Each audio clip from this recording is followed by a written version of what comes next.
જળ ચેતન. લેખક હરકિશન મહેતા. ચેપ્ટર 25. તુલસી. આજે 8 જૂન થઈ. હવે પૂરું એક પખવાડિયું બાકી રહ્યું. બહુ વિચારો કરું છું ત્યારે દિવસ લાંબો લાગે છે. કામમાં પડી જાઓ તો દિવસ ક્યાં વીતી જાય તેનો ખ્યાલ નથી રહેતો. આજકાલ મારા માટે તો એવું બન્યું છે કે કામ કરતાં વધારે વિચારે ચડી જવાય છે. ગઈકાલે મેટ્રને પૂછ્યું, ડૉક્ટર આજે કઈ તારીખ છે? તો મારાથી કહેવાઈ ગયું 24 જૂન. કહ્યા પછી સિફતથી વાળી લેવું પડ્યું. મને એમ કે તમે કોંગ્રેસની તારીખ પૂછી રહ્યા છો. બપોરે શ્રીકાંતભાઈની બેન વિશેષના પગનું પ્લાસ્ટર ખોલવા આવી ત્યારે પૂછી બેઠી, ચિંતન, આવતા સોમવારે તમે એરપોર્ટ જવાના કે નહીં? ત્યારે હું વિચારમાં પડી ગયેલો કે આવતા સોમવારે તો 15મી છે અને વિદેશના ન્યુરોલોજીસ્ટ ડૉક્ટર્સ તો 23મીએ આવવાના છે અને શ્રુતિને એની સાથે શું લાગે વળગે? મારી ખામોશીનો ભરતો જ અર્થ કરી બોલી ઉઠી, તમે તો મોટા ભાઈના લગ્નમાં પણ નહોતા આવ્યા, પછી વિદેશથી આવતા ભાઈ ભાભીને લેવા શું કામ જાઓ? ત્યારે મને સમજાયું કે શ્રીકાંતભાઈ અને સુરુચિ 15મી જૂને લંડનથી આવી રહ્યા છે. એના બારામાં શ્રુતિ કહી રહી છે. શ્રુતિ બહુ બોલકી છે તેમ થોડી ડંખીલી પણ છે. ચિંતન, અમે બંને એરપોર્ટ નહીં જઈ શકીએ. હળવો નિસાસો નાખતા એ બોલી ગઈ. દીકરો વહુ બંને 4 વર્ષ વિદેશમાં ઉચ્ચ અભ્યાસ કરી 2-3 ડિગ્રીઓ લઈ હાર્ટ સ્પેશિયાલિસ્ટ બનીને આવતા હોય ત્યારે જજ સાહેબ સાજન મહાજન સાથે એમનું સામૈયું કરવા એરપોર્ટ પર ઊભા હોય, તેમાં ઘેરથી નાસી જઈને પરણી ગયેલી પુત્રી અને અણગમતા જમાઈ આવી ચડે તો તેમની પોઝિશનમાં પંચર પડી જાય ને. જજ સાહેબની વાત કરતી વખતે શ્રુતિનો અવાજ ધારદાર બની જાય છે. મહિના દિવસના પ્લાસ્ટર દરમિયાન 2-3 વાર એણે હોસ્પિટલ પર ફોન કરીને ઘેર આવી જવા માટે મને બહુ આગ્રહ કરેલો. આમ તો હું કામમાં હતો એટલે જઈ ન શક્યો, પણ પછી બાએ જ મને વારેલો. એમના ઘરના ઝઘડામાં આપણે બહુ નહીં સંડોવાનું. કદાચ જજ સાહેબ એવું માની લે કે તું એમની પુત્રીને ચડાવે છે. એ કિન્નાખોર માણસ છે. તુલસીની સારવારમાં કાંઈક વિઘ્ન ઊભું કરી બેસે તો? બાની આ સાવચેતીમાં મને કંઈક તથ્ય લાગ્યું. ઘણીવાર વિચાર આવી જાય છે કે બાના મનમાં પણ જજ સાહેબ માટે કોઈ જૂનો ડંક તો નહીં ખટકતો હોય ને. જ્યારે એમની વાત નીકળે છે ત્યારે મારાથી કંઈક છુપાવવા માંગતા હોય એવા ભાવ બાના ચહેરા પર હું જોતો હોઉં છું. તમને બીજા પણ એક ખબર આપવાના છે. શ્રુતિ ઉત્સાહમાં આવીને બોલી ગઈ. એના વિશે મેં એક વાત ખાસ માગ કરી કે ઘર બાબતની વાતચીત એ વિશેષની ગેરહાજરીમાં છૂટતી કરતી હોય છે. વિશેષ એનું પ્લાસ્ટર કઢાવીને આવે ત્યાં સુધીમાં ઘણી બધી વાતો કરી લેવા માંગતી હોય એવી તેની ઉતાવળ વર્તાઈ આવતી હતી. ચિંતન, મોટાભાઈ અને ભાભી આવતાની સાથે જ કન્સલ્ટિંગ રૂમ ચાલુ કરી દેવાના છે. ભાભીના મામાએ બધી તૈયારી કરી રાખી છે. નેપિયન્સી રોડ પર કાર્ડિયાક સેન્ટરના ઉદ્ઘાટન માટે કાર્ડ પણ છપાઈ રહ્યા છે, કહીને શ્રુતિએ ફરી નિસાસો નાખ્યો. અમે તો એમાંથી બાકાત રહેવાના. શ્રુતિ બોલતી રહી અને હું શ્રોતાનો પાઠ ભજવતો રહ્યો. વિશેષ તો મારી વાત હસી કાઢે છે, પણ એના આ અકસ્માતમાં મને તો જજ સાહેબનો હાથ હોવાની શંકા છે. સાંભળીને હું ચોંકી ગયો એટલે એને ચાનક ચડી. મારા પરમ પૂજ્ય પિતાજીને મારા જેટલું કોઈ ઓળખતું નથી. વિશેષના સહવાસને કારણે નાટકના સંવાદની ઢબે એ બોલી ગઈ. અમે પરણ્યા પછીના 5મા દિવસે જ જજ સાહેબે વિશેષનું અપહરણ કરાવવાની કોશિશ કરેલી. દાદરના એ બસ સ્ટોપ પર વિશેષ જેવા બસમાંથી કે પાછળ એક એમ્બેસેડર કાર આવીને ઊભી રહી ગઈ. તેમાંથી 3-4 ગુંડા જેવા માણસો વિશેષ પર ત્રાટક્યા અને કાર તરફ ધસડી જતા હતા. એ જ વખતે સદભાગ્યે પોલીસની વાન ત્યાંથી પસાર થતી હતી એટલે ગુંડા ભાગી છૂટ્યા. બોલતા બોલતા થોડી વાર માટે એનો ચહેરો વિલાઈ ગયો, પણ તુરંત જ અવાજમાં જોશ ઉછાળતી એ બોલી ઉઠી, એ જ રાતે મેં ઘેર ફોન કર્યો. જજ સાહેબે રિસીવર ઊંચક્યું એટલે મેં ધડાધડ સંભળાવી દીધું કે મારા વિશેષને કાંઈ થશે તો યાદ રાખજો, હું તમારા ચહેરા પરનું પ્રતિબિંબનું મોહરું ઉતારીને લોકો સમક્ષ આપનું અસલી સ્વરૂપ ઉઘાડું પાડી દઈશ, કહીને મેં ફોન મૂકી દીધો હતો. સાંભળીને હું થથરી ગયો, જાણે શ્રુતિ પર ખુન્નસનો એટેક આવ્યો હોય અને પિતા સામેની દાઢ ઠાલવ્યા વગર રહી શકતી ન હોય તે મેં બોલી ગઈ હતી. પિતાને સગી પુત્રીએ આવી ધમકી આપી એના આઘાત કરતાંય જજ સાહેબનું અસલી સ્વરૂપ ઉઘાડું પાડી દેવાની વાતે મને વધારે હેપતાવી દીધો. દિવસો સુધી કરંડિયામાં પુરાયેલો નાક ઢાંકણું ઉઘડતાની સાથે જ ફેણ માંડીને ફૂફાડા મારવા લાગે એવો ઝેરીલો તેનો આવેશ હતો. સારું થયું કે એ જ વખતે વિશેષ પ્લાસ્ટર વગરના પગે લાકડીના ટેકે આવતો દેખાયો, નહીતર પિતા પ્રત્યેનું શ્રુતિનું ઝેર ઓકાવી લેવાની લાલચને હું રોકી શક્યો ન હોત.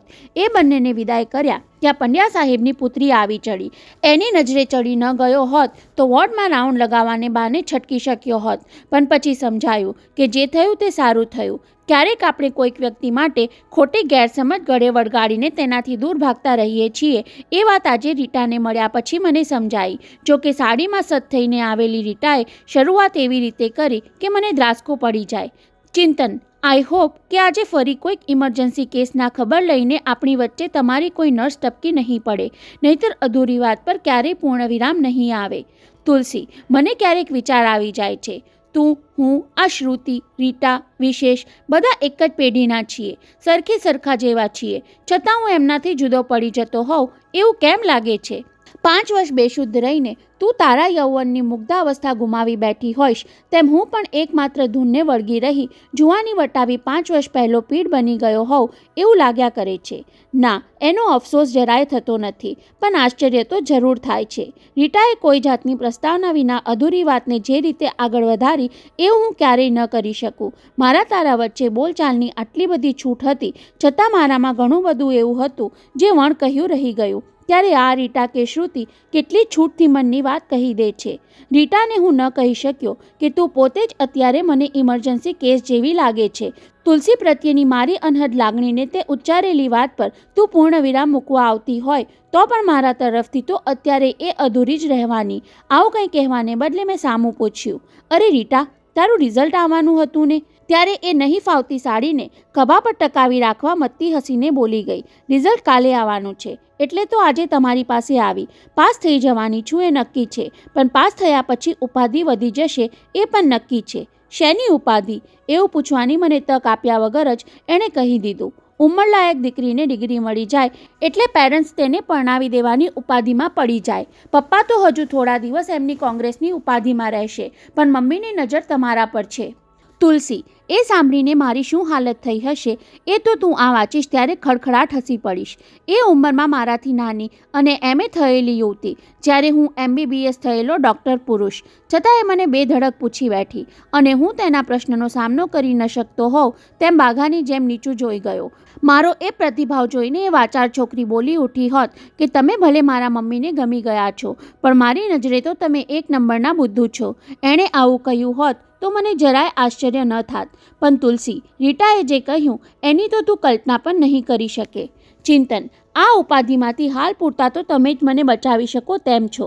સાંભળીને મારી ગરદન ટટ્ટાર થઈ ગઈ. હવે એ જે કાંઈ કહે તેનો સાફ સાફ જવાબ આપી દેવા માટે મેં મનોમન તૈયારી કરી. ત્યાં એણે ઉમેર્યું, જેમ તમારે તુલસી છે એમ મારે પણ બીજું કોઈ છે.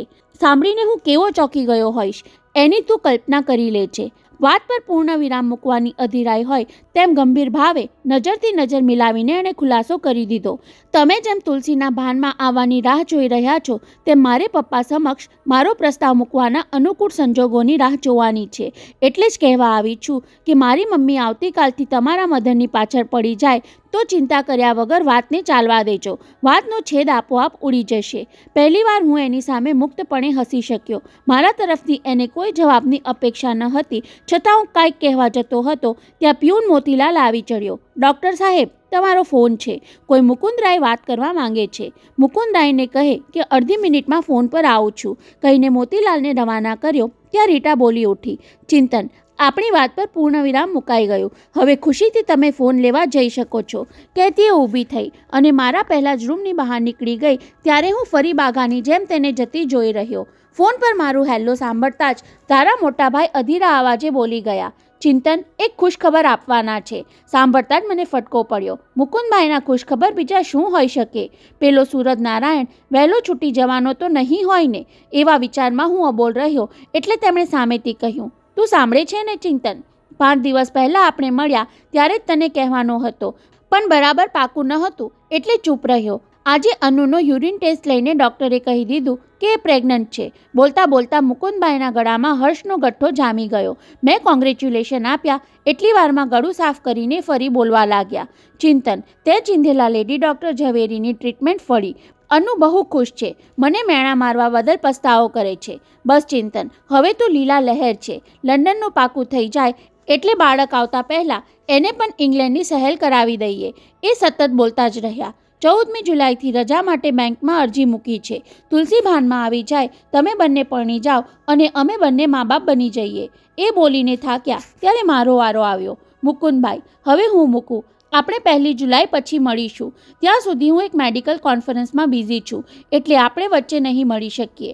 એમ કહીને મેં વાર્તાલાપ આટોપી લીધો. લંડન જવાની ગેલચા મારે કારણે હવે રોગ બની ગઈ છે એનો ખટકો અનુભવ્યો, પણ અનુભાભીના સારા ખબરનો સહારો લઈને એ ખટકો ખંખેરી નાખ્યો.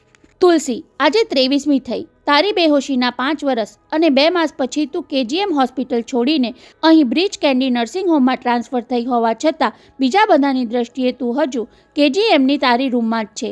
કોઈ કાવતરાખોરોની ગુપ્તાથી ડીન સાહેબે તારો શિફ્ટિંગનો પ્લાન કર્યો હતો.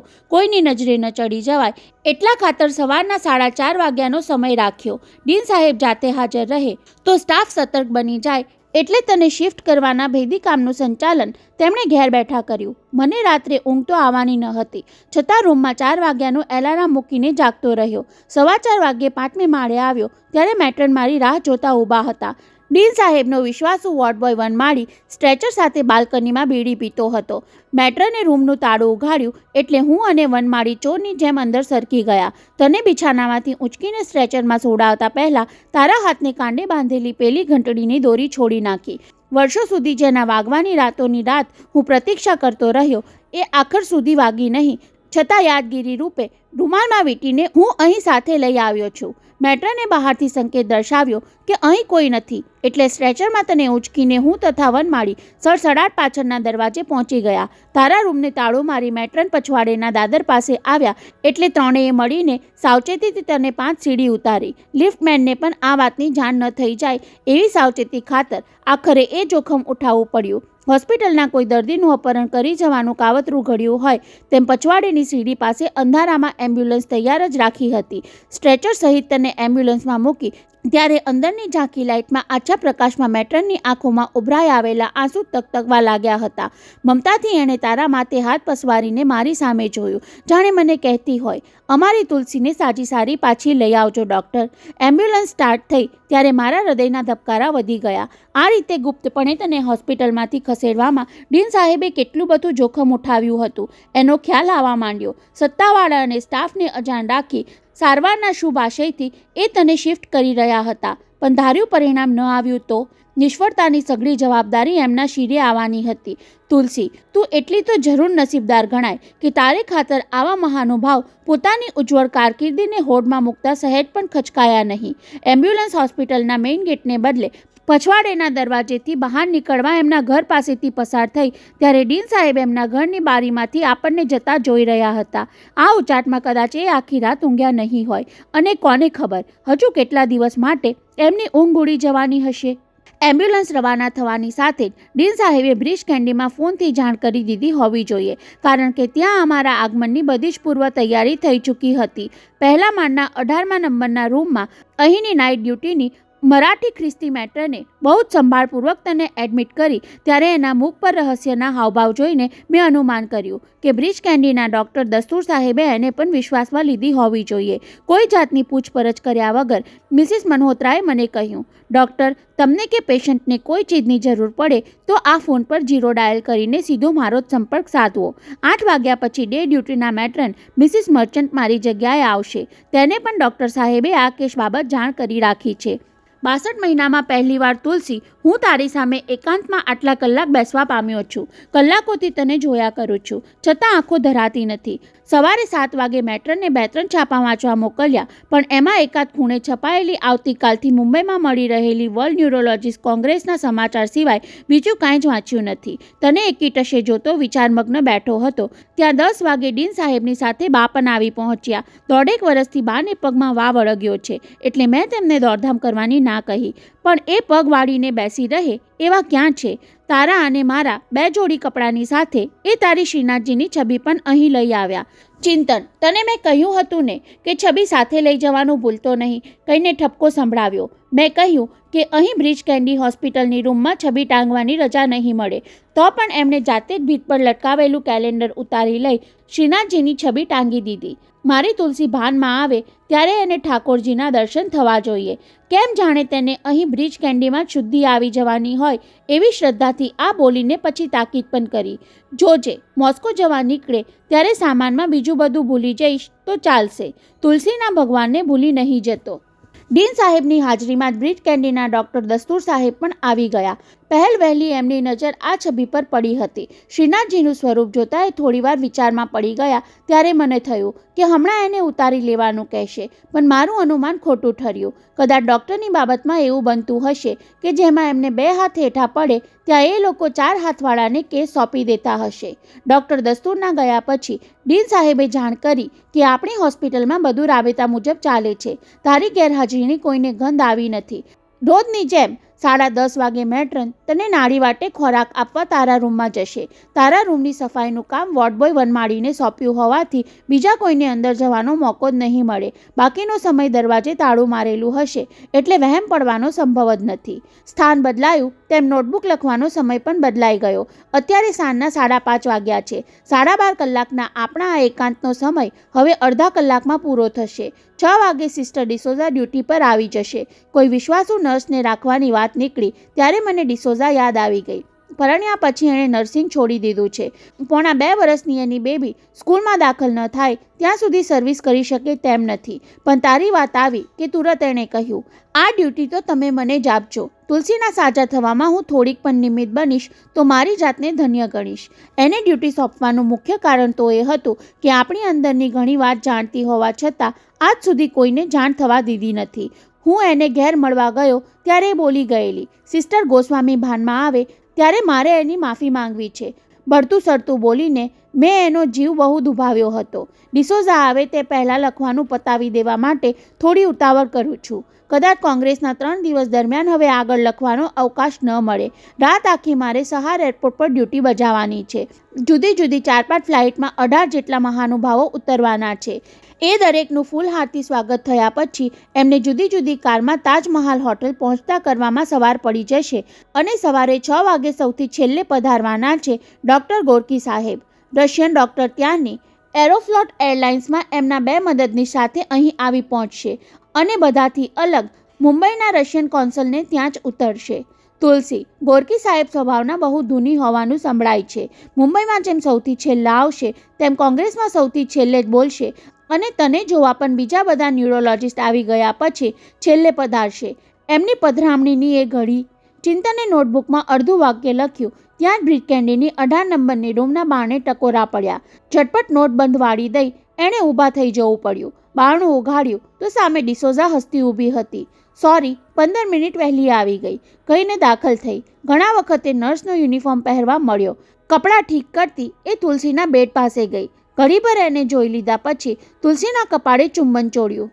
ગુડ લક સિસ્ટર, બોલતા એ ગળગળી બની ગઈ.